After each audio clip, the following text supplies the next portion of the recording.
Sampurasun, ngapunten sederek sedulur sedoyo, terima kasih yang sudah like dan subscribe.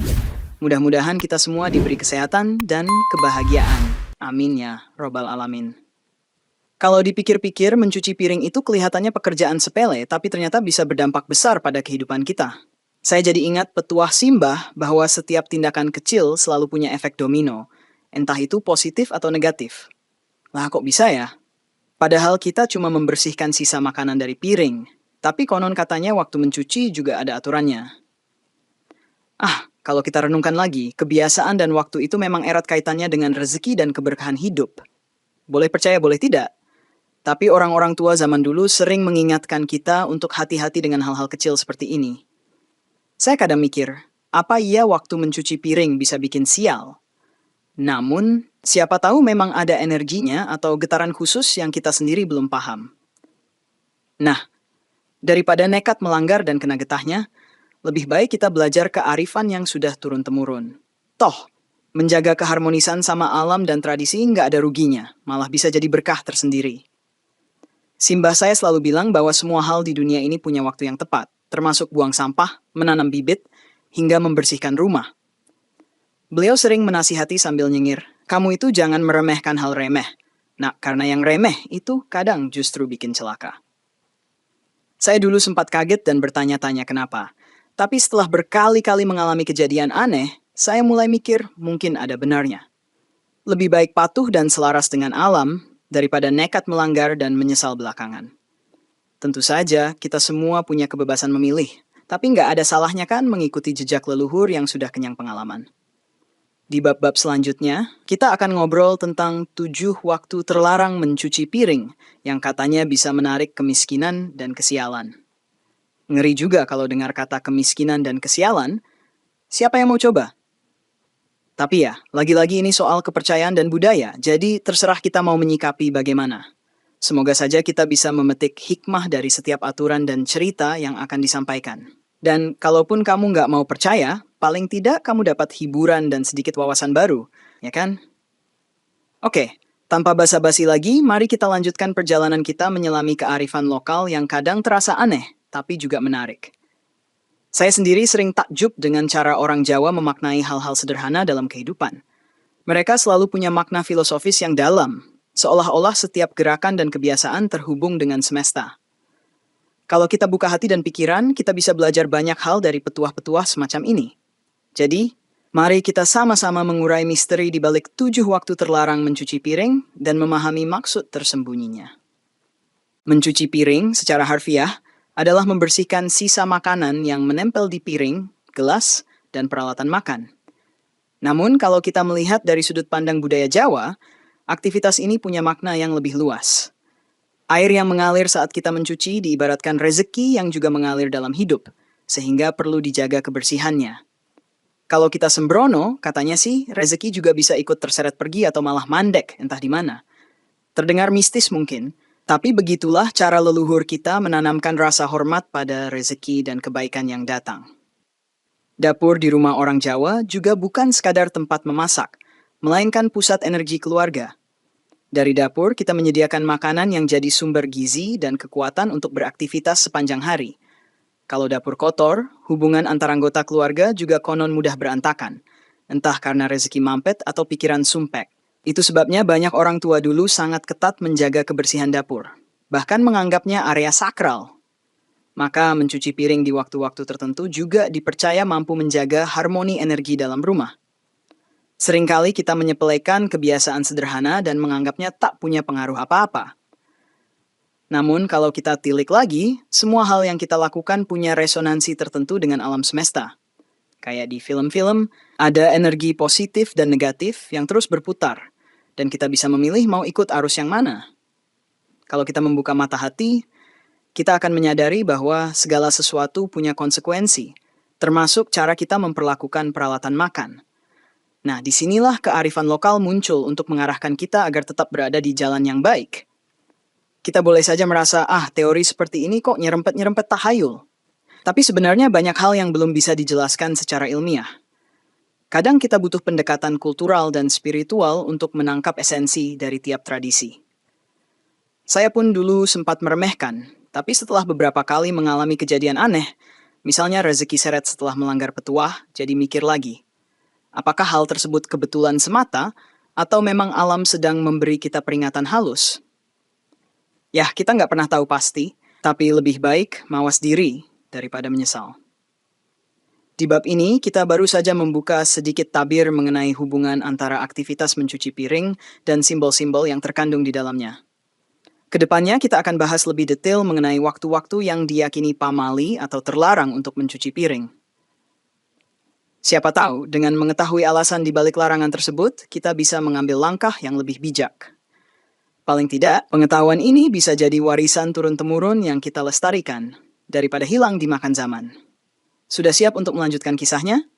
Yuk, kita gas ke bab selanjutnya. Konon, waktu maghrib adalah saat transisi antara siang dan malam, ketika energi di alam semesta bergeser dan makhluk gaib lebih aktif. Bahkan banyak orang tua yang melarang anak-anak keluar rumah pada waktu ini, karena takut ada gangguan makhluk halus. Lalu, kenapa kok mencuci piring juga dilarang saat maghrib? Karena menurut kepercayaan Jawa, waktu maghrib itu saat yang sangat sakral dan penuh kejutan dari alam gaib. Kalau kita nggak berhati-hati, katanya rezeki bisa menyelinap pergi bareng makhluk gaib yang lalu lalang. Ada cerita-cerita lama yang mengisahkan orang kehilangan barang berharga atau mengalami kejadian sial setelah mencuci piring di waktu maghrib. Saya sendiri pernah dengar kisah tetangga yang tiba-tiba dompetnya hilang entah kemana, padahal dia yakin sebelumnya dompet itu masih ada. Entah kebetulan atau tidak, dia sempat mencuci piring persis saat matahari tenggelam. Dari situlah muncul persepsi bahwa mencuci piring di jam maghrib bisa menyapu rezeki kita. Mungkin agak ngeri, tapi itulah kisah yang beredar di masyarakat. Di sisi lain, waktu maghrib adalah waktu salat dan saatnya kita menenangkan diri, bukan malah sibuk dengan urusan duniawi. Saya jadi kepikiran, mungkin alasan sebenarnya adalah agar kita lebih fokus beribadah dan beristirahat di jam tersebut. Kalau kita bercermin pada kebiasaan leluhur, mereka sangat menjunjung tinggi waktu maghrib untuk berserah diri pada Yang Maha Kuasa. Apalagi suasana maghrib biasanya mendadak hening dan penuh suasana mistis, sehingga dipercaya juga menjadi gerbang alam lain. Jadi, bisa jadi larangan ini bukan hanya soal takut miskin, tapi juga soal penghormatan terhadap spiritualitas. Kalau kita belum terbiasa, kadang suka lupa dan asal cuci piring di jam berapapun. Tiba-tiba pas maghrib kita baru kelar makan, tangan udah gatal, pengen langsung bersihin cucian di dapur. Namun, kalau benar-benar percaya pada petuah leluhur, kita mungkin akan menunda sebentar sampai maghrib lewat. Lebih baik kita biarkan piring kotor dulu, ketimbang mengambil risiko terjadinya hal yang tak diinginkan.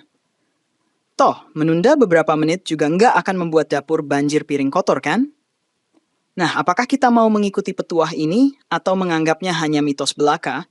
Semua kembali pada diri kita masing-masing. Saya sendiri cenderung patuh, soalnya nggak ada salahnya jaga-jaga daripada mengalami hal yang nggak enak. Toh, kita bisa mencuci piring sebelum atau sesudah maghrib, jadi masih banyak waktu lain. Tapi kalau kamu merasa ini terlalu berlebihan, ya silakan saja lakukan apa yang menurutmu nyaman.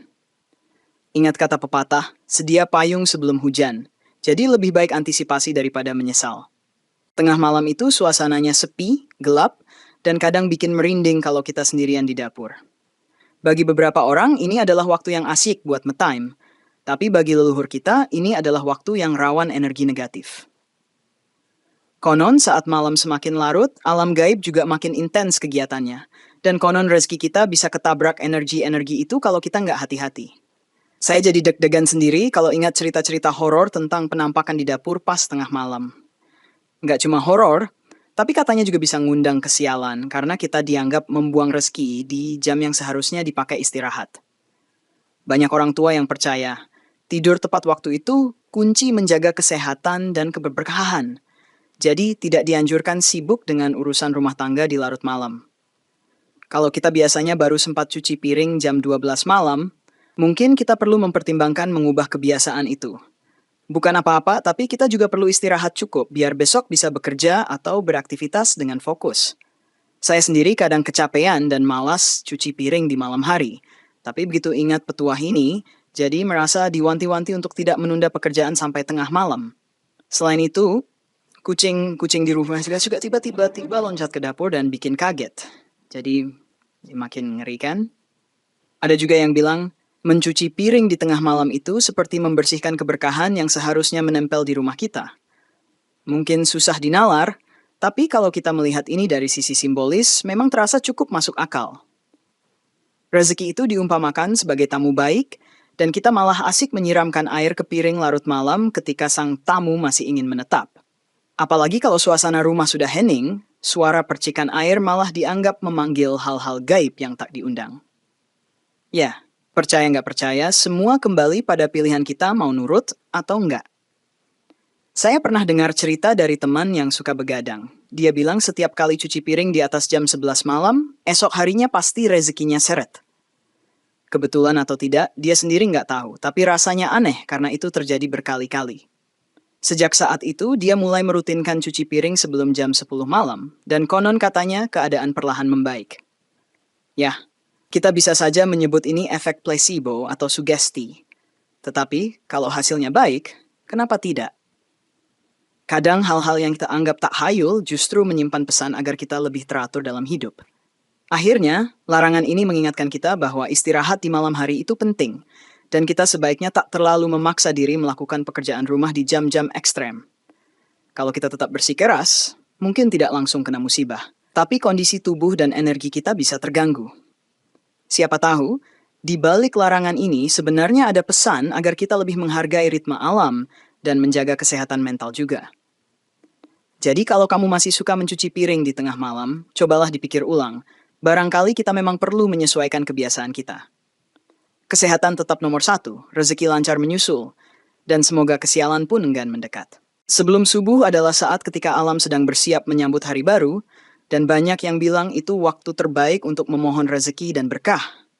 Kalau kita sibuk mencuci piring, konon katanya kita justru mengusir rezeki yang seharusnya datang menghampiri. Saya jadi ingat perkataan nenek, "Nak, jangan buang-buang air di waktu subuh, nanti rezekimu ikut terbuang." Awalnya saya tak paham.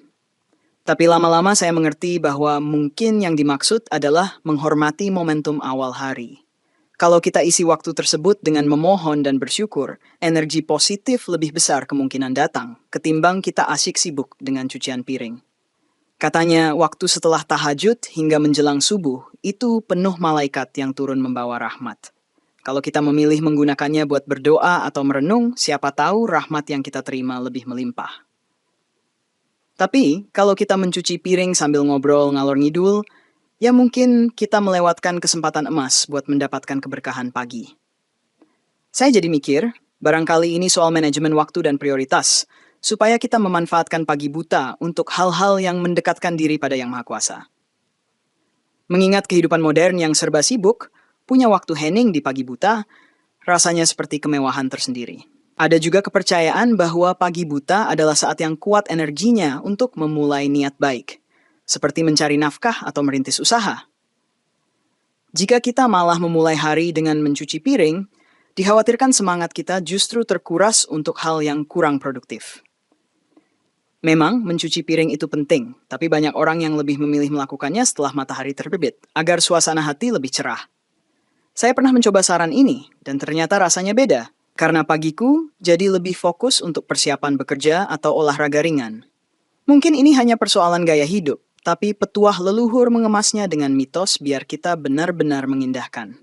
Saya tak akan bilang bahwa mencuci piring di pagi buta itu pasti bawa sial, karena saya sendiri tidak punya bukti konkret. Namun ada orang yang bercerita bahwa setiap kali dia kebiasaan mencuci piring sebelum subuh, rezeki harian seperti jualannya kurang laku. Anehnya, setelah dia menggeser jadwal cuci piring menjadi setelah matahari terbit, jualannya mulai laris. Mungkin kebetulan, mungkin juga memang ada hubungannya dengan energi pagi yang lebih baik dimanfaatkan untuk hal-hal kreatif dan produktif. Intinya, kalau ini bisa membuat kita lebih semangat meraih rezeki di pagi hari, kenapa tidak dicoba kan? Terlepas dari benar atau tidaknya kepercayaan ini, ada pelajaran berharga yang bisa kita petik, yaitu menghargai waktu subuh dan menjelang matahari terbit. Leluhur kita tampaknya paham betul bahwa waktu itu ibarat emas, dan setiap menitnya bisa menentukan lancar tidaknya rezeki kita. Dengan melarang kita mencuci piring di waktu tersebut, sebenarnya mereka mengingatkan kita supaya fokus memulai hari dengan energi positif. Jadi, kalau kita mau taat, mungkin banyak manfaat yang bisa kita rasakan, dari segi spiritual maupun produktivitas. Kalau nggak mau taat, ya silakan. Tuh setiap orang punya pilihan dan cara hidup masing-masing. Seringkali kita berpikir, habis makan malam bareng keluarga, langsung cuci piring biar nanti nggak numpuk cucian. Tapi dalam kearifan Jawa, konon disarankan untuk tidak langsung mencuci piring setelah makan malam bersama. Alasannya kita perlu membiarkan suasana hangat keluarga berlama-lama di meja makan, termasuk sisa energi positif dari hidangan yang baru disantap. Kalau kita langsung basuh semua piring, katanya kehangatan itu terhanyut oleh air. Mungkin terdengar aneh, tapi sebenarnya ini bisa mendorong kita untuk lebih menikmati momen kebersamaan. Saya pernah mendengar cerita Simbah, katanya makan malam bareng keluarga itu waktu yang istimewa untuk mengikat hati. Jadi jangan tergesa-gesa membereskan semuanya sebelum sempat merasakan kehadiran satu sama lain lebih dalam. Kalau kata anak muda zaman sekarang, quality time lah istilah kerennya. Dengan menunda cucian, kita punya waktu ngobrol, cerita-cerita seru, atau sekadar cekikikan bersama. Toh, kita masih bisa mencucinya nanti, setelah suasana benar-benar lega, jadi nggak akan mengganggu kemesraan keluarga. Beberapa orang percaya bahwa mencuci piring segera setelah makan malam bisa mengikis rezeki yang baru saja kita nikmati. Mungkin ini lebih ke arah simbolis, di mana hidangan yang kita santap diibaratkan rezeki melimpah, dan kita disarankan untuk meresapi syukurnya sebentar. Kalau langsung disiram air, konon rasa syukur itu bisa ikut larut. Saya sendiri kadang suka lupa dan langsung cuci piring biar rapi, tapi kadang mikir juga, benar juga ya, enak nih ngobrol dulu sebentar. Terasa lebih hangat dan menambah keakraban ketimbang sibuk di wastafel sementara yang lain masih asik cerita. Dari sudut pandang kesehatan mental, saran ini juga masuk akal. Usai makan malam, kita mungkin sudah lelah seharian kerja dan butuh melepas penat sejenak bersama keluarga. Langsung mencuci piring bisa bikin kita capek fisik dan mental. Apalagi kalau cucian menumpuk. Kalau kita menundanya beberapa saat, kita punya kesempatan bernapas, bercanda, atau minum teh bersama. Setelah merasa lebih rileks, barulah kita melakukan kegiatan bersih-bersih dengan hati yang lebih ringan. Jadi larangan ini sebenarnya tidak semata-mata soal kesialan, tapi juga soal menjaga kualitas kebersamaan dan rasa syukur. Kalau kamu senang langsung bersih-bersih, ya boleh saja. Tapi coba sesekali rasakan bedanya ketika kamu menunggu sejenak. Siapa tahu, kamu malah menemukan momen berharga yang selama ini terlewat. Kita tidak pernah tahu dari mana kebahagiaan kecil itu muncul. Bisa dari obrolan ringan setelah makan, atau bahkan gelak tawa yang muncul karena topik receh. Jadi, jangan terburu-buru, biarkan energi positif keluarga mengalir lebih lama sebelum kita menyibukkan diri mencuci piring. Saat ada tamu, kita biasanya fokus menyambut dan menjamu mereka dengan sebaik-baiknya. Akan terasa nggak enak kalau kita justru sibuk cuci piring di dapur, padahal si tamu datang untuk bersilaturahmi. Bagi orang Jawa, tamu diibaratkan sebagai pembawa rezeki, jadi sudah sepantasnya kita berikan atensi penuh. Kalau kita meninggalkan tamu dan memilih beres-beres cucian, konon rezeki yang dibawa tamu itu bisa pulang kembali. Nah, sayang banget kan kalau begitu. Soalnya siapa tahu kehadiran tamu mendatangkan berkah yang tak terduga. Saya dulu sering dengar petuah orang tua, jangan bikin tamu nunggu sendirian di ruang tamu. Itu pamali. Bukan cuma soal tata krama, tapi juga soal menjaga energi sosial yang positif. Tamu itu membawa kabar, doa, dan mungkin hadiah atau peluang kerjasama, kita nggak pernah tahu. Ketika kita malah sibuk cuci piring di belakang, bisa-bisa tamu malah sungkan atau merasa kurang dihargai. Lebih baik kita ajak ngobrol, suguhkan minuman, dan simpan cucian piring untuk nanti setelah tamu pulang. Pernah suatu kali saya dapat cerita dari teman yang rumahnya sering dikunjungi kerabat jauh. Dia suka cuci piring pas lagi ada tamu karena nggak enak lihat menumpuk. Aneh tapi nyata, beberapa kali ternyata tamunya langsung pamit dan nggak jadi menyampaikan kabar gembira. Setelah diingatkan ibunya, dia mulai mengubah kebiasaan itu dan tamu-tamunya sekarang lebih betah berlama-lama, bahkan sering ngasih peluang usaha. Apakah ini kebetulan semata atau memang efek dari menghormati kehadiran tamu? Entahlah, tapi hasilnya positif kan? Kita bisa menafsirkan larangan ini sebagai perintah untuk menjaga etika bertamu dan bertetangga. Dalam budaya Jawa, ada istilah tepah selira yang artinya saling menjaga perasaan orang lain. Dengan tidak mencuci piring saat tamu datang, kita menunjukkan penghargaan dan membiarkan percakapan mengalir. Selain itu, kita sendiri jadi lebih tenang, karena tidak terburu-buru memikirkan cucian di belakang. Kalau tamu sudah pulang, barulah kita urus cucian dengan lega, tanpa mengorbankan momen kebersamaan. Kearifan ini juga mengajarkan kita bahwa manusia adalah makhluk sosial, dan tamu itu ibarat cermin rezeki yang berkunjung. Ketika kita memperlakukannya dengan baik, kita menyambut segala kemungkinan baik yang mereka bawa. Jadi, meski awalnya kita mungkin menganggap sepele, sebenarnya kebiasaan menunda mencuci piring saat ada tamu bisa membawa efek positif. Kita juga jadi belajar menomorsatukan interaksi dan keramah tamahan daripada urusan dapur. Siapa tahu, rezeki melimpah dan kesialan enggan mampir gara-gara hal kecil seperti ini.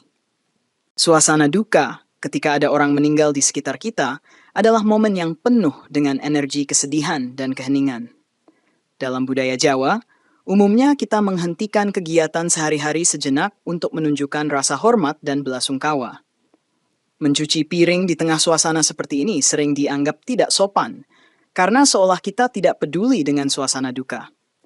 Lebih-lebih kalau yang meninggal itu masih kerabat atau tetangga dekat, katanya kita perlu ikut berbelasungkawa secara penuh. Maka, menunda mencuci piring dianggap wujud empati dan penghormatan terhadap orang yang berpulang. Ada juga yang percaya energi kematian itu sangat kuat dan bisa mengubah getaran di sekitarnya. Kalau kita mencuci piring di saat sedang ada jenazah atau kabar duka, dikhawatirkan kita menarik aura negatif yang berpotensi membawa kesialan. Terdengar menakutkan, tapi inilah salah satu kepercayaan yang masih banyak dipegang masyarakat Jawa.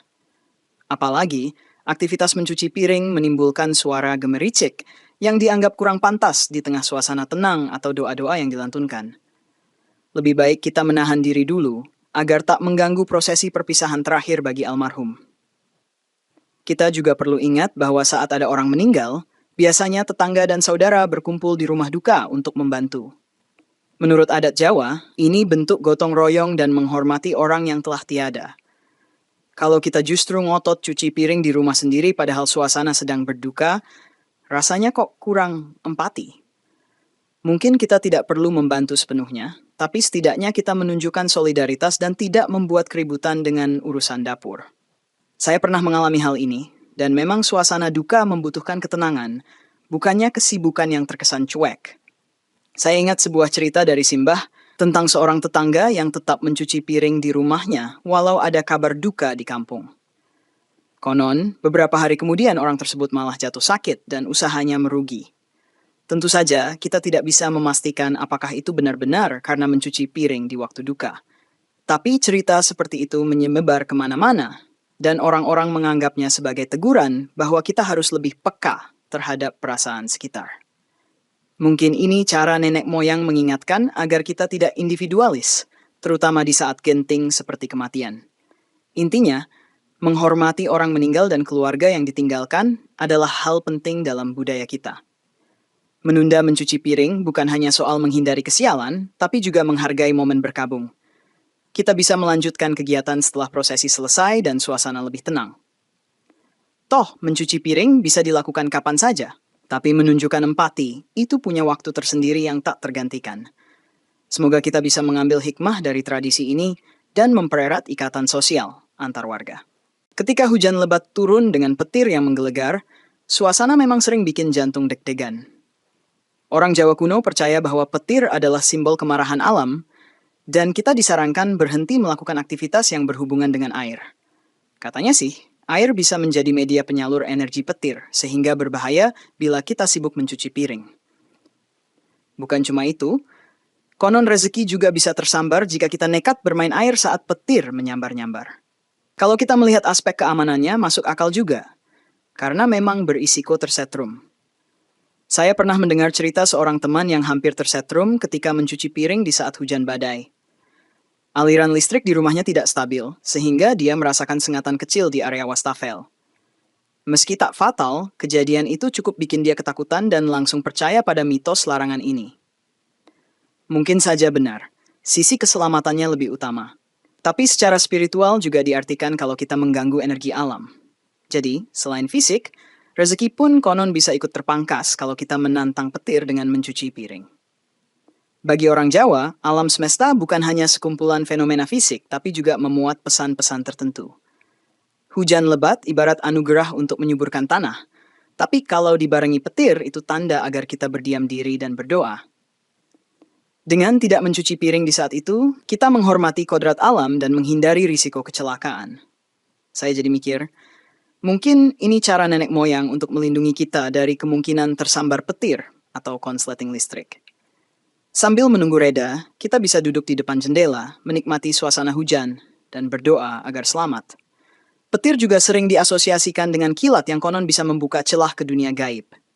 Ini mungkin terdengar menakutkan bagi orang yang kental memegang kepercayaan tradisional. Mereka yakin, jika kita terlalu aktif dengan pekerjaan di rumah saat petir mengguntur, kita bisa menarik energi negatif masuk ke rumah. Entah bagaimana mekanismenya, tapi begitulah mitos yang beredar. Percaya atau tidak, yang jelas kita lebih baik cari aman dan membiarkan alam menuntaskan tugasnya sebelum kita kembali sibuk dengan cucian. Jadi, meskipun kita membutuhkan alat makan bersih, menunda sejenak untuk keselamatan dan menghormati fenomena alam bukanlah ide buruk. Hujan lebat dan petir bisa reda dalam beberapa saat. Kemudian kita dapat melanjutkan aktivitas dengan tenang. Daripada nekat dan menyesal, lebih baik kita patuhi dulu peringatan yang menurut kearifan lokal adalah tanda alam. Kalau kita anggap ini tak hayul semata, setidaknya kita aman dari risiko tersetrum atau terkena sambaran petir. Itu pun sudah alasan yang cukup masuk akal untuk menunda sementara mencuci piring. Nah, akhirnya kita sampai juga di akhir pembahasan tentang 7 waktu terlarang mencuci piring. Mungkin sebagian dari kalian terkejut, mungkin juga ada yang meragukan kebenarannya. Tapi terlepas dari semua itu, kearifan lokal semacam ini sebenarnya punya pesan moral dan nilai-nilai kehidupan yang berharga. Kalau kita menggali lebih dalam, kita akan menemukan bahwa tujuan utamanya adalah mendidik kita agar lebih peka pada waktu, situasi, dan energi sekitar. Entah kamu mau percaya sepenuhnya, atau memilih mengambil sisi baiknya saja, semua terserah dirimu. Saya sendiri melihat pantangan-pantangan ini sebagai cara nenek moyang kita melatih disiplin dan keselarasan dengan alam. Kadang mereka membalutnya dengan cerita-cerita seram atau ancaman kemiskinan, supaya kita benar-benar patuh. Maklum, di zaman dulu pendekatan ilmiah belum semarak, jadi petuah turun-temurun lebih efektif jika disertai bumbu mistis. Apapun itu, yang jelas banyak dari aturan ini yang ternyata punya manfaat praktis, entah dari segi kesehatan, etika, maupun keamanan. Kalau kita menerapkannya dengan bijak, mungkin kita bisa merasakan efek positifnya dalam keseharian. Jangan lupa juga, setiap daerah dan keluarga bisa punya versi berbeda soal pantangan waktu mencuci piring. Ada yang menambahkan waktu larangan, ada pula yang cuma fokus pada waktu-waktu tertentu saja. Semua tergantung pada latar belakang budaya dan keyakinan masing-masing. Kita pun nggak perlu memaksa orang lain untuk percaya, cukup bagikan cerita ini sebagai pengetahuan. Syukur-syukur kalau orang jadi tertarik dan mau ikut mencoba, kalau enggak, ya santai aja. Yang penting, kita tetap menjaga kerukunan dan saling menghormati perbedaan keyakinan serta kebiasaan orang lain. Kalau ada yang nyeletuk, ini cuma mitos, ya boleh-boleh saja. Tapi jangan sampai menjelek-jelekkan tradisi. Siapa tahu di kemudian hari, kita justru menemukan bahwa ada hikmah besar di balik larangan-larangan ini. Toh, kita juga bisa beradaptasi dengan gaya hidup modern tanpa harus meninggalkan nilai-nilai leluhur secara total. Sedikit kompromi dan pengertian bisa bikin kita lebih bijak dan bijaksana. Terima kasih buat semuanya yang udah ngikutin bahasan panjang ini sampai tuntas. Semoga obrolan santai kita bisa membuka wawasan, menambah pengetahuan, dan mungkin juga melestarikan warisan budaya. Kalau ada yang terlewat atau nggak sesuai, mohon dimaafkan. Maklum kadang saya suka agak linglung. Yang jelas harapan saya, semoga kita semua terhindar dari segala bentuk kemiskinan dan kesialan, serta terus diberi keberkahan dalam hidup. Sampai jumpa di obrolan budaya lainnya, dan ingat, jangan pernah mencuci piring pada 7 waktu ini kalau kamu nggak mau mengambil risiko.